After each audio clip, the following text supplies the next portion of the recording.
You're listening to Big World Network.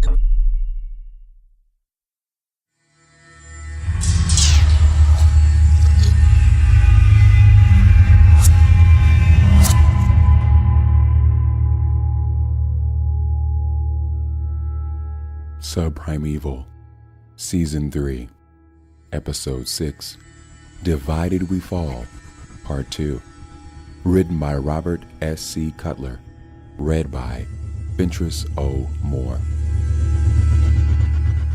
Marie pressed the back of her body into a corner between kitchen cabinets and the wall-mounted telephone. Through the earpiece, Dawn was screaming for her mother to answer, but all Marie could hear was the beating of her own heart. As the creature crept closer, Marie's skin turned cold and clammy.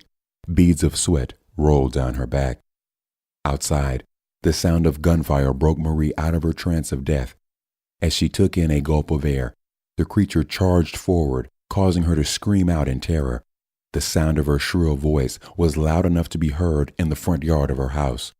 Moments later, the murmur of men's voices echoed just on the other side of the front door. Alarmed by their sounds, the creature turned around and growled. "Help me, please!" Marie screamed. She had never felt this frightened in all of her 63 years. The front door rattled. "It's locked," a man on the other side declared. "Bust it in!" another yelled. Seconds later, the front door flew inward amid splinters of wood.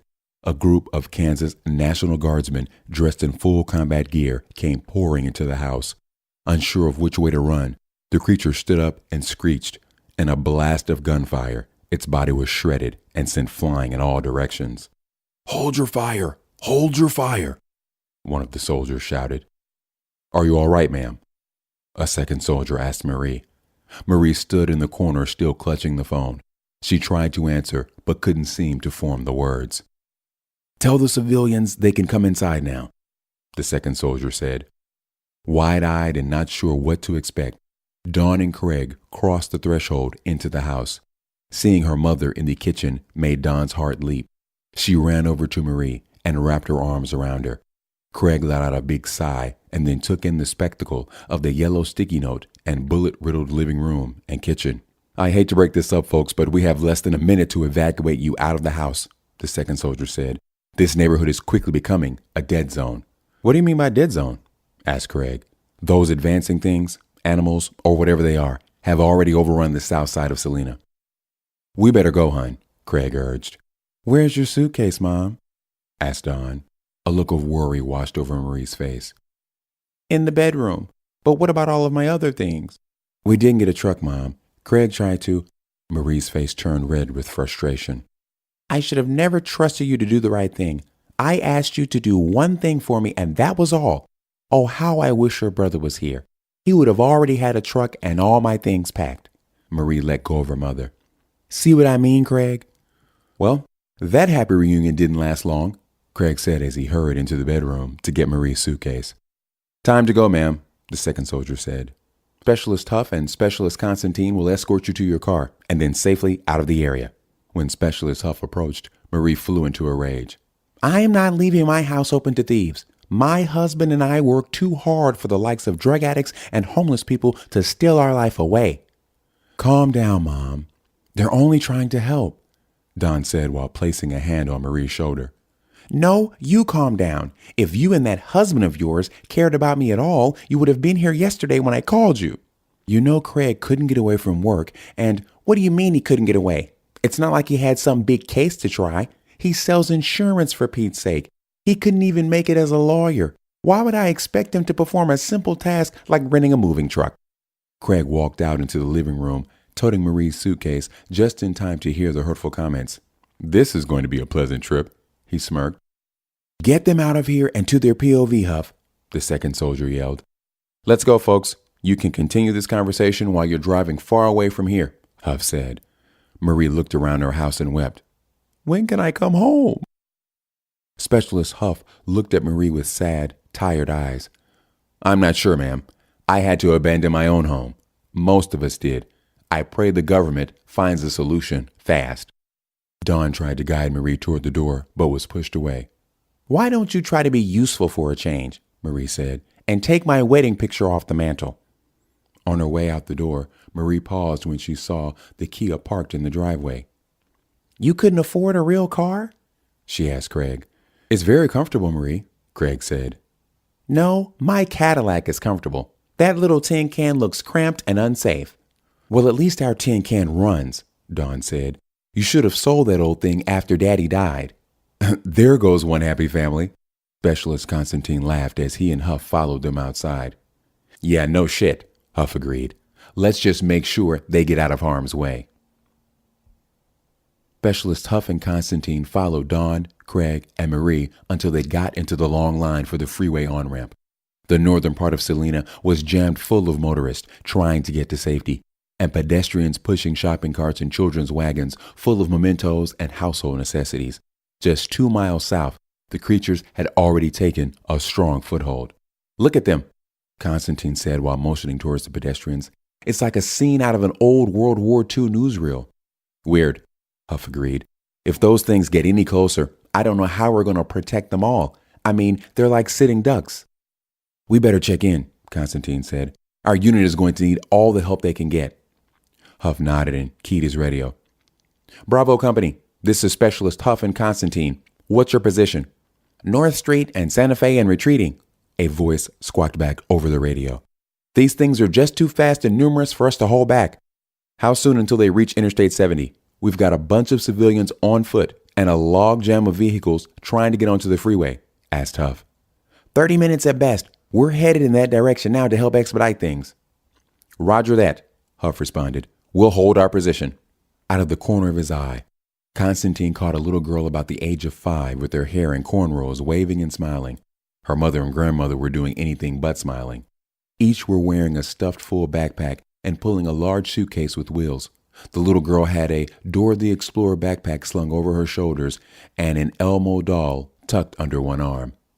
Constantine suddenly felt sick as a wave of fear rushed through his body.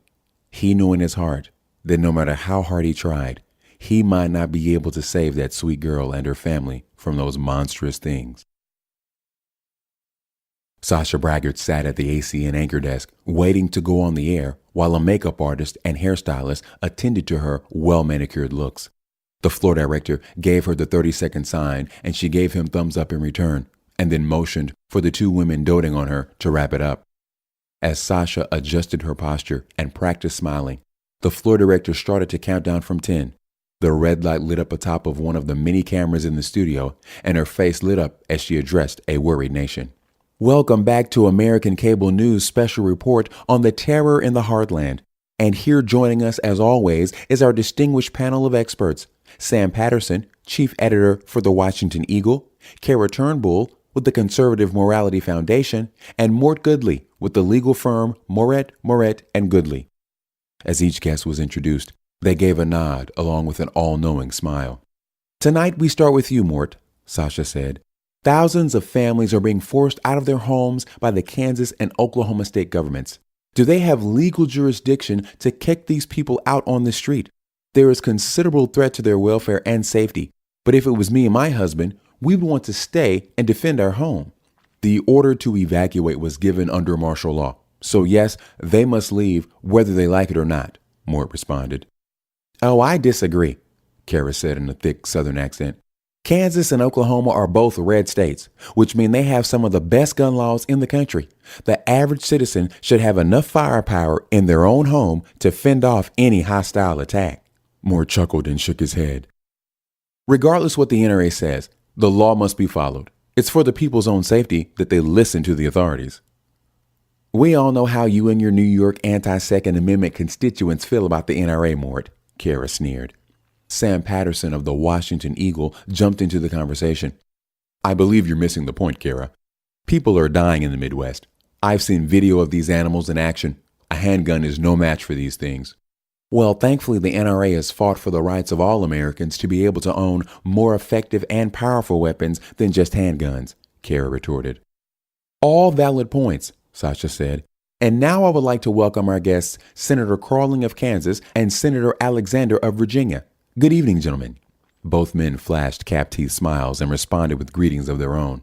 Senator Crawling spoke first. "I'd like to start off with saying that we have some of the hardiest folk In the great state of Kansas, we will fight our way through this crisis and come out on the other side a stronger and more cohesive people. How do you feel about the governor enacting martial law, Senator? Asked Sasha. He might have jumped the gun a bit. Ed Green is good people, but in my opinion, he should have given our citizens a chance to defend themselves first. Senator Alexander grinned and shook his head. I think the good senator from Kansas is ignoring the fact that this isn't just a Kansas-Oklahoma problem. I-70 is nearly cut off, and I-40 is completely shut down. These are two major east-west arteries that our nation's supply chain relies heavily on and can't bear to lose. As usual, my Democratic counterpart has his big government blinders on, Crawling said. There wouldn't be a problem with the freeways if the people were left alone to work things out for themselves. The evacuation order has the roads clogged, not this new species of animal. Didn't you and your committee have an emergency meeting with the president just an hour ago? Sasha asked Senator Alexander. What was said in that meeting? What was the president's bottom line with dealing with this emergency? Senator Alexander sat up straight and looked directly into the camera. The president is very optimistic that we can eradicate this new threat and keep it from spreading to more of the country. At this very moment, he has his sleeves rolled up and is working diligently with this cabinet to sort this crisis out. You can tell your Beltway president that he and his liberal friends can stay out of the Midwest, stay out of our business, and keep his tax-hungry hands out of the good people of this nation's pockets. Senator Crawling ran it on. He's not just the president of Washington, D.C.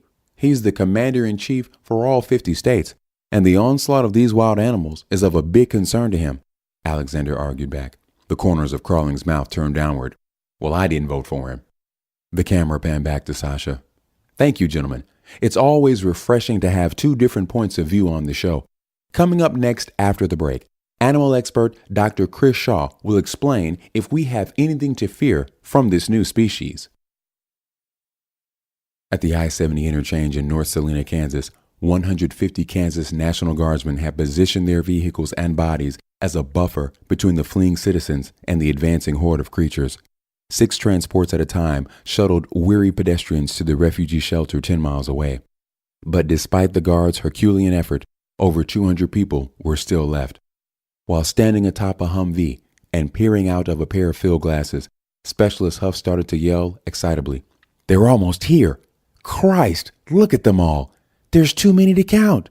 Take up your positions, the company commander ordered. Wait until they are 30 yards out and then lay down a steady and suppressive fire. At the front line of defense, soldiers lay down or knelt with their sights set on the mass of bodies headed their way. On the other side of the overpass, Operation Taxi was still progressing, but not fast enough for the poor souls waiting for a ride. In the tense moments before collision, some of the soldiers couldn't wipe the sweat from their eyes fast enough, while others nervously chewed on their lips or tongues. Just as the sun dipped behind the wooded field to the west, the asphalt began to rumble beneath the soldiers' feet and bodies.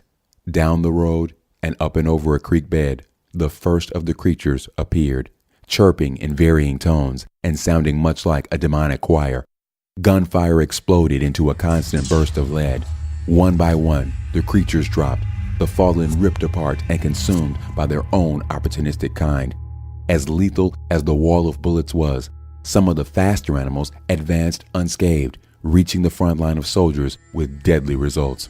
Mere moments after the assault had begun, both soldier and civilian were running for their lives. From the vantage points of the on-ramps and overpass, people stuck in the confines of their vehicles watched in horror as the mass of nearly 1,000 voracious monsters engulfed and consumed every man, woman, and child in their path.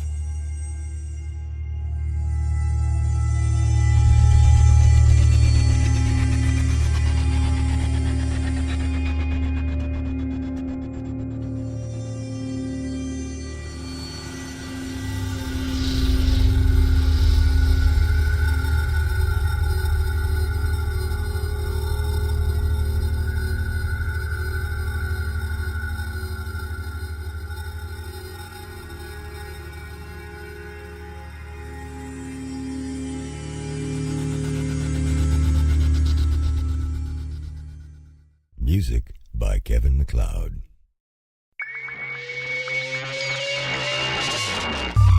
You're listening to Big World Network.